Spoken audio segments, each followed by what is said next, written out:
વિશ્વાસ, ગુજરાતનો વિશ્વાસ.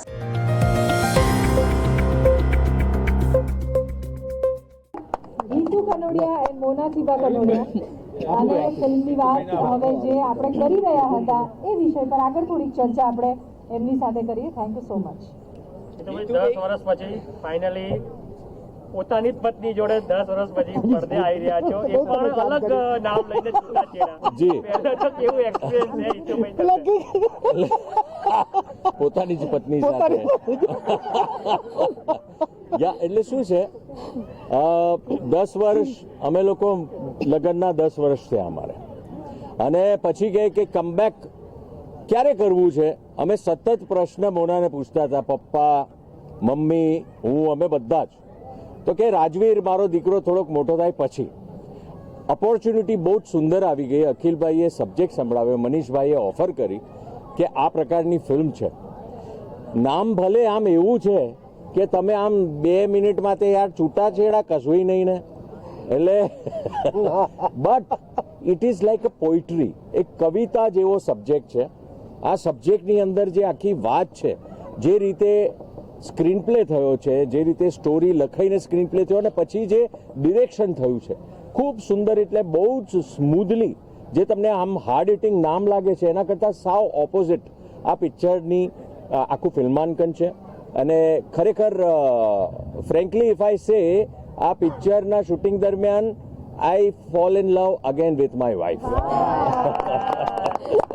એટલે ડ્યુરિંગ ધ શૂટિંગ એ જે પ્રકારના જે સિક્વન્સીસ છે, એ ખરેખર જે પણ પબ્લિક હશે, જે જોવાવાળી, એ લોકો દે વિલ ફરીથી, જે પણ હસબન્ડ વાઇફ હોય કે બોયફ્રેન્ડ ગર્લફ્રેન્ડ હશે, they will feel that love again.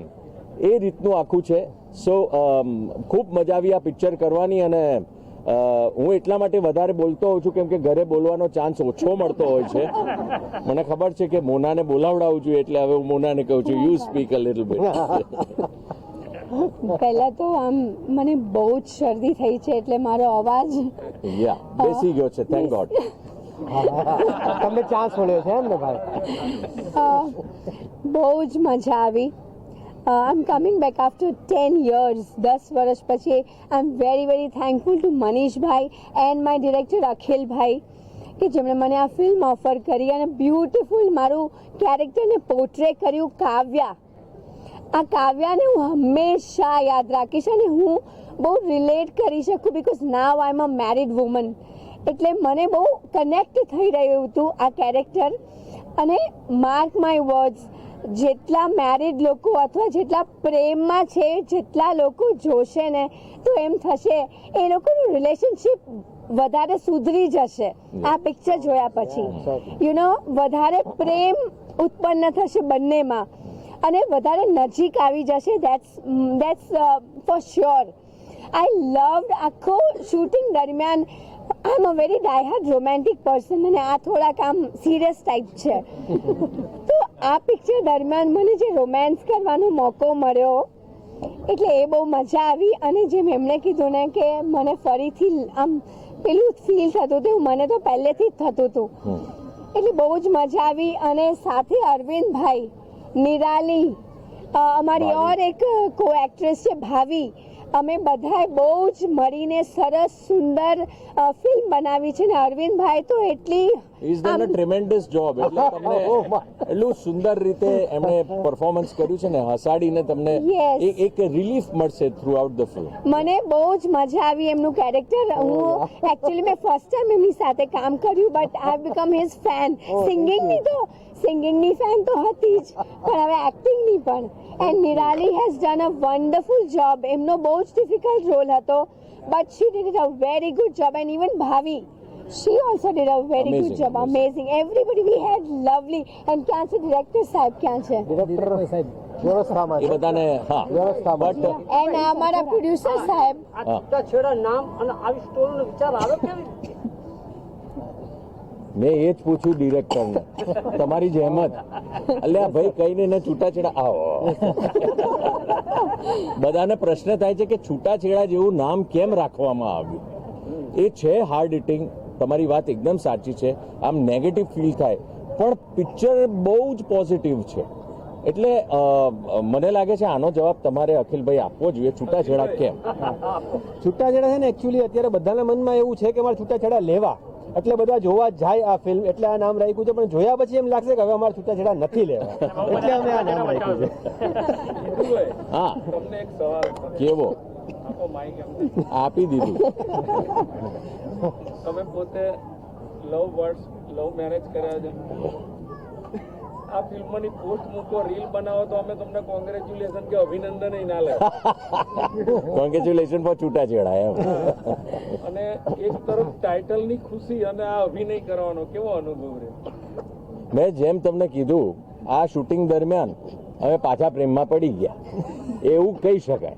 Because એ જે મેઇન ફેક્ટર છે ને, જે એ અમે લોકો એના માટે કોન્ટેસ્ટ પણ કર્યો. અને આપને જાણીને ખુશી થશે કે કોન્ટેસ્ટની અંદર ઘણા બધા લોકોએ, પબ્લિકમાંથી લોકોએ ભાગ લીધો છે. અને જે અમારું ફેવરિટ ગીત છે, જે સુંદર મજાનું લિરિક્સ, જે રીતે એની ટ્યુન, એની ઉપર બધા જ લોકોએ પરફોર્મ કર્યું પબ્લિકે. અને એટલા બધા વિડીયોઝ અમને લોકોને મોકલ્યા. તમે બધા અહીંયા ઘણા બધા લોકો છે, આ બધા જે આંગળી ઉપર કરી રહ્યા, આ બધા જ લોકોએ એમાં પરફોર્મ કર્યું છે. અમને લોકોને વિડીયો ને ફોટો મોકલ્યા. એટલે ઇફ ખાલી આ 1 મિનિટની રીલ પણ જો આટલી ઇમ્પેક્ટ કરી શકતી હોય, તમે વિચારી શકો છો કે આખું જ્યારે 2 કલાકનું પિક્ચર હશે ત્યારે it will really make an impact. અને we are very positive about it. કેમ કે અને તમારે શું કહેવું છે એ જ કહી દેજો. સારું બહુ અવાજ બેસી ગયો. અવાજ સખત બેસી ગયો છે. મોટા ભાગે તમે શૂટિંગમાં વ્યસ્ત હો, તમારી જોડે રહેવાનો મોકો મળે નહીં, એટલે આ રોલ માટે કેટલું પેમેન્ટ કરવું પડે? એટલે આઈ ડોન્ટ અન્ડરસ્ટેન્ડ. શું? જોડે રહેવા મળે ને, હા, પેમેન્ટ મળે નહીં. એ તો બહુ મજા આવી. જેમ પહેલા લગ્ન પહેલા અમે લોકો 20 ફિલ્મો સાથે કરી હતી, અને એ રીતે જ અમારો પ્રેમ થયો સાથે રહીને. તો વિચારો, તમારી એકદમ વાત સાચી, ઘરે તો મળતા નથી, તો આ રીતે એમની સાથે તો હું રહી.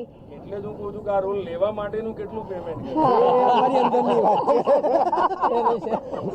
છે, રિવીલ ન કરાય, આઈટી વાળા આવી જાય. ના એમની તો બહુ સરસ વાત કરી છે. આમ તો કેમ ને, આમાં તો કેવું પ્રેમ પણ કરવાનો પૈસા પણ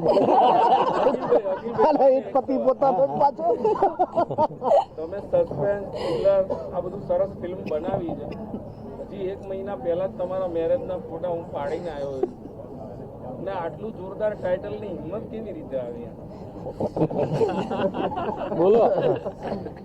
અરે બહુ મહેનત કરી છે આ ટાઇટલમાં મનાવવા માટે મેં, કે ભાઈ છૂટાછેડા લેવા નથી પણ ખાલી ટાઇટલ રાખવું છે. અને મેં તો ટાઇટલ જ છે ખાલી, બાકી પિક્ચર જોયા પછી તો બધાને એમ થશે કે છૂટાછેડા ન જ લેવા જોઈએ. એ અમારો મેઇન મોટો છે. એ તમને ફિલ્મ જોયા પછી એવું થશે કે ભાઈ આ ન લેવા જોઈએ. હવે એક સિરિયસ સવાલ તમામને, કે એકચ્યુઅલ ટાઇટલ હેવી છે, લોકો નેગેટિવ જોવે, પણ એમાં પોઝિટિવ મેસેજ. આજનું યંગ કલ્ચર એકચ્યુઅલી બહુ નાની વાતમાં છૂટાછેડા લઈ લે. ટ્રુ. એ મેસેજ વિશે પ્રોપર એક મેસેજ આપો. Very nice. ધીરજ ખૂટી ગઈ છે આજના લોકોમાં, આજના યુથમાં.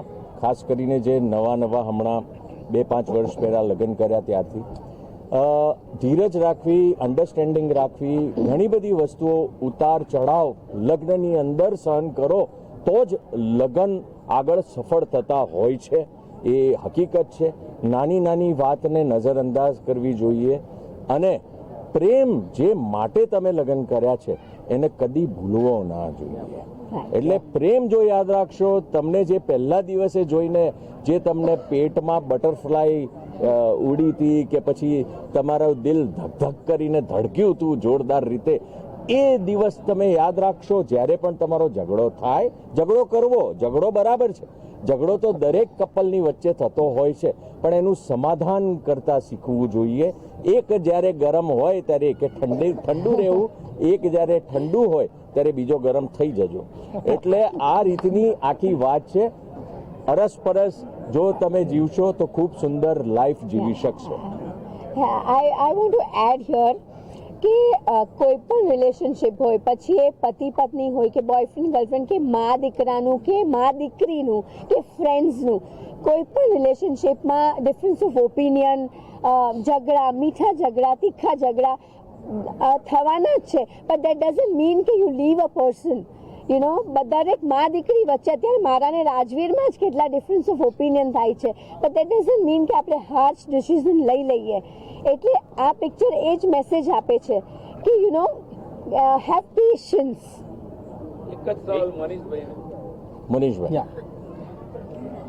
આ ફિલ્મના પ્રોડ્યુસર તમે છો, આ બધાને એક જ તાતણે બાંધવાના અને કામ લેવાનું અને રિલેશન, આખો અનુભવ કેવો રહ્યો આખી ફિલ્મ માટે? ખૂબ જ સરસ. 15 વર્ષનો અનુભવ છે, ઘણી બધી ફિલ્મો કરી ચૂક્યો છું, એટલે લગભગ બધું મેનેજ, લગભગ દરેક ફિલ્મમાં હું જાતે જ બધું કરું છું, એટલે બધાને મેનેજ કરવાનો સારો એવો અનુભવ છે અને બધા જ કોઓપરેટિવ છે, એટલે મને બિલકુલ મુશ્કેલી નથી પડી અને અમે બધા એક ફેમિલીની જેમ જ સાથે રહી અને આખું એક સરસ મજાનું આ મેકિંગ કર્યું છે.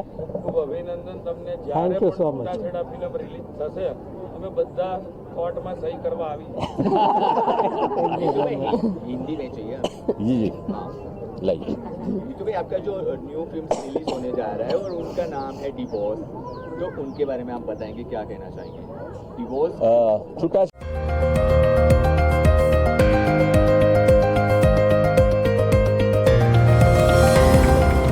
ગુજરાતનો સાથ, ગુજરાતનો વિકાસ, ગુજરાતનો વિશ્વાસ.